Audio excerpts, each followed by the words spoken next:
Good morning, everyone. Today we're going to ride to a very interesting place. It's called the Aldeia de Pena in the Portal do Inferno, which is like the gates to hell. It's a beautiful area that's near Viseu district in Aveiro. It's a mountain system and it's going to be pretty interesting. So let's get started. We're going to go right through Aveiro. I like to go through the town. It's not like going through a big city, so it feels pretty good. And this is the Ilhavo Center. They're preparing for, I think they're, August parties. This is the problem with the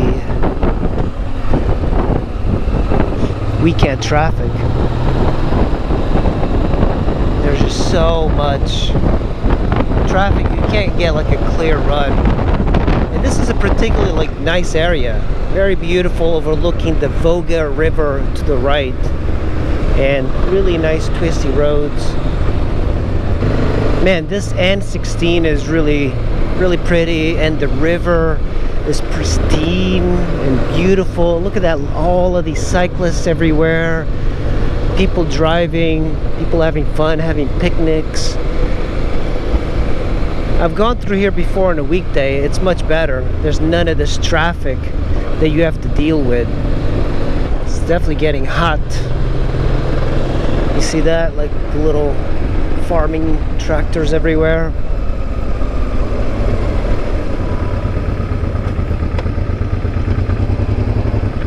I wonder what kind of tractor this is.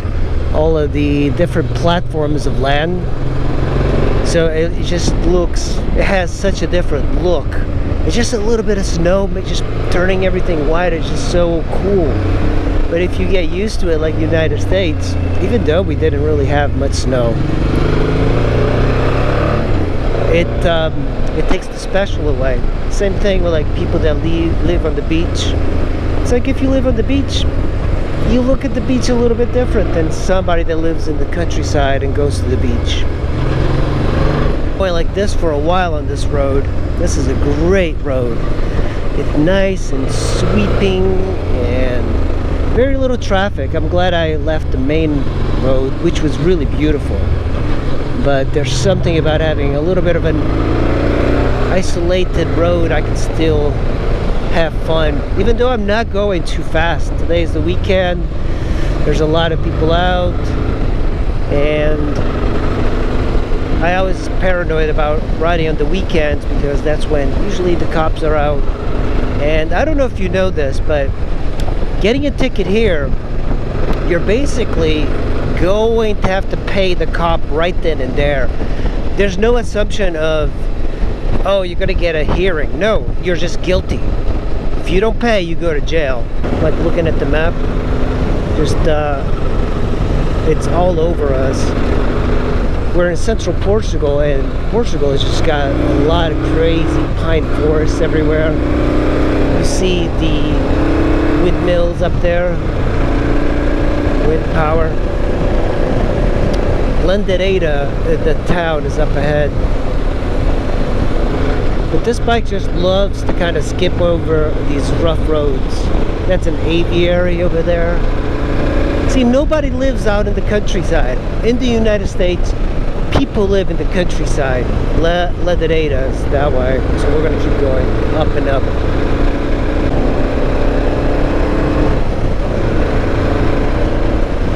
Yeah, this is a great looking area. I love how isolated it is. It feels great. It feels like you're on an adventure here. Even though, it's mostly very civilized. Just there's a town somewhere nearby.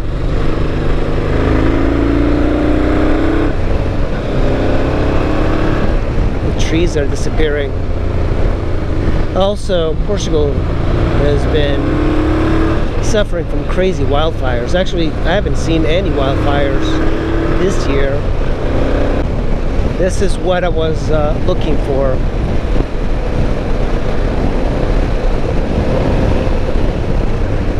Hey, here comes a motorcycle. And they have a lady in the back. Hey, it's a scooter. Nice. People do not wave. An interesting area, but I'm pretty sure I'm going the wrong way. I need to turn around. There's not even a place to turn around. Oh my god. Oh boy. Let's see if I can turn around here. Wow. Jeez. Oh boy. Oh my god. Look how steep this is. Let me see if I can go in here. Oh boy. Oh boy, that is so steep. This is a problem with this bike. This is quite...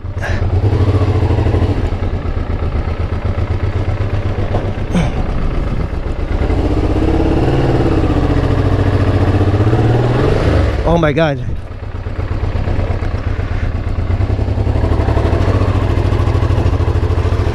Whew. Slipping. Oh my god, this has got to be terrible when it rains. It's a little frightening, I have to admit. I thought I was just gonna slide down. Whew. That was rough. The tire I have slips. It's not gripping as well as it should. Looks like we're on top. You know, every single one of these windmills, there's like an access road that's gravel. And around here, I love to ride those dirt roads. You see, like, it just kind of goes up there. And this is a great view. Let's see, does this end? No, it just keeps going. I believe we're on the right path to that very isolated village. It's like one of the most isolated villages in Portugal.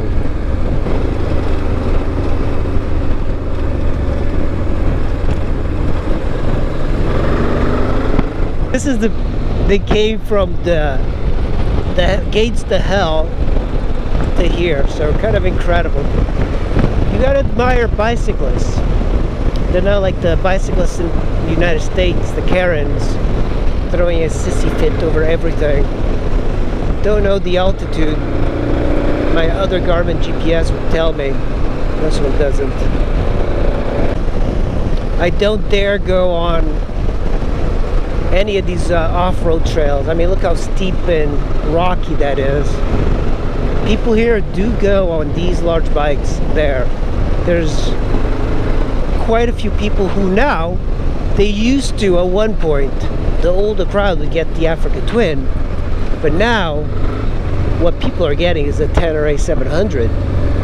That bike is a little bit more nimble, well, probably a whole lot more. I haven't really ridden one. I'm not lucky enough to have that sort of money. But you know what? I just prefer the 19-inch front wheel. 19-inch front wheel, shaft drive. Look at that. The road is right over there. That's incredible. That's where we're going. And by the way, if you look at the rocks, this is not granite. This is slate. And the villages here, they're made of the materials where they can find. And the roofs are all slate. And it's really nice because they glisten in the sun. And it looks beautiful, like when it rains, a slate roof. A slate roof in the United States, it's a luxury symbol.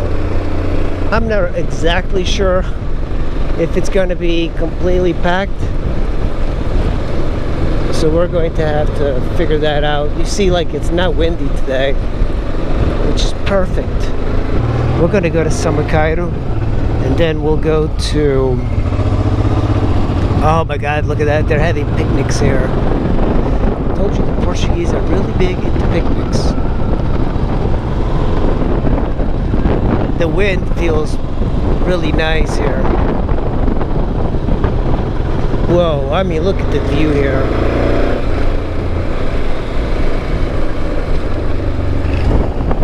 Capella e Gruta de Macairo. So this is the chapel, and that gravel goes that way. Oh, wait a minute, you can't drive here anymore? Look at this. Oh, that's the chapel. That thing? No, that can't be it. Alto do São Macairo. Okay, so he had like some sort of chapel there. Let's go here. I believe it's this. Where those antennas are? I have no idea. Oh yeah, see, it's got to be here, because that's a one-way. Okay, I think I don't remember this too well, but all right, a little cobblestone road. Yeah, great vistas. Yeah, we are motorcyclists.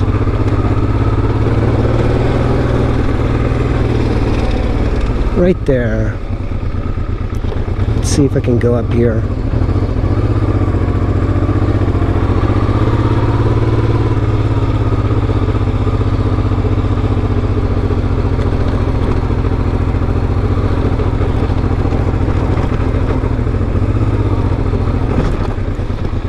And this is the little chapel of São Macairo. Let's look around. So this is the chapel.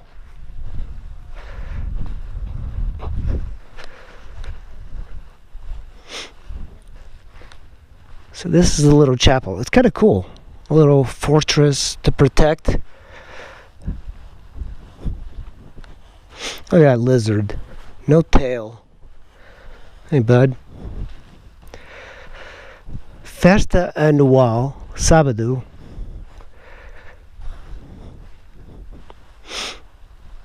Yeah, just a little fortress, because it's so windy up here.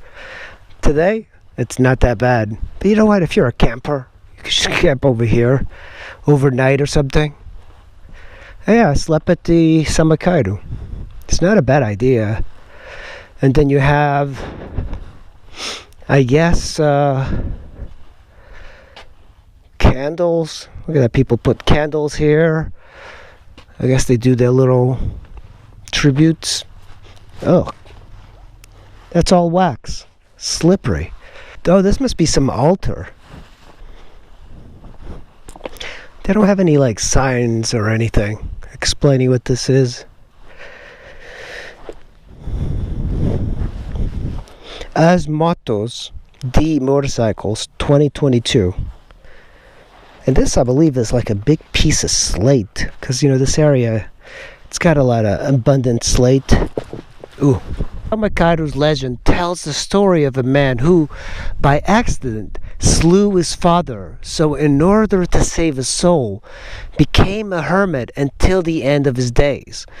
At top of the mountain, where he fed himself on herbs and locusts and blamed himself day and night, thus gaining fame of holy.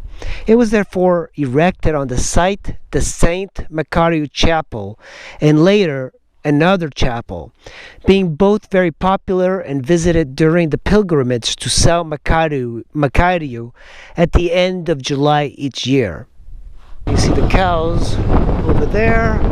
There's a cow sign, so I guess the only way they can really get around is just on the road.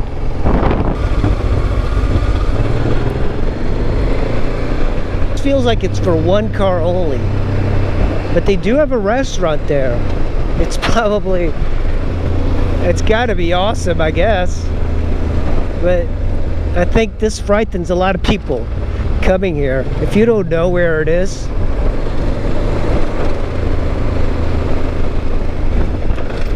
oh my god, I was not ready for that dirt in that section. That was kind of frightening. You know, I'm kind of used to riding a little bit on the faster side, and I need to slow down because this is uncharted territory.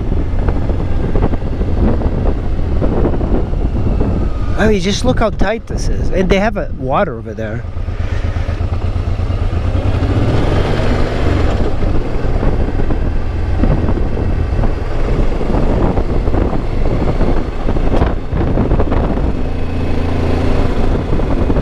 There we go, Aldeia de Pena. Oh, I guess no one did the GPS didn't find it. It's just Pena, but it's the Aldeia de Pena. That's how it's known.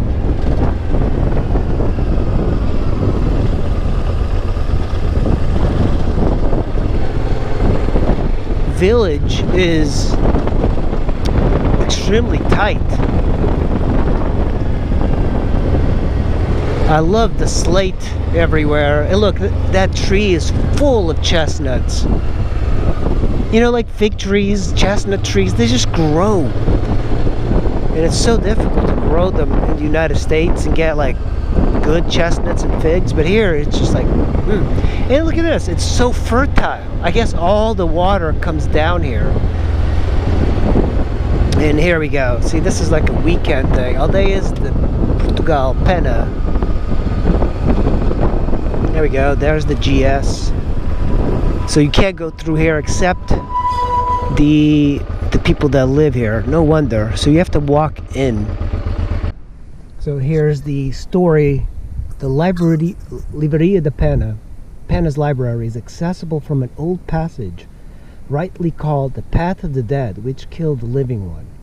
And along the stream that leads to Covas do Rio, on a very abrupt 2-mile journey, living Pena village, you cannot miss erected imposing boulders arranged vertically that resemble massive books tight against each other. Each book corresponds to a quartzite stratum dating from the Ordovician, about 480 million years ago. Look at this.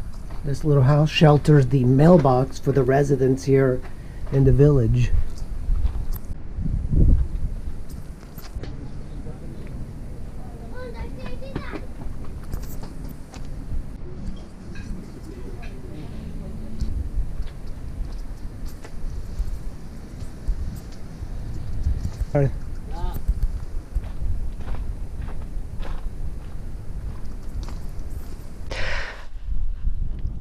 Well guys, that is Pena, the Aldeia de Pena, Portugal's most remote village here in São Macairo. This is completely isolated. There's only a few people that live here. The stones are very different than the rest of the country. You know, there's a lot of slate here. And the reason there's all of these cars, these are visitors going into the village, mostly visiting the few restaurants that they have, probably run by locals. And there's a lot to do. Also, if you like hiking, there's a very good hike here.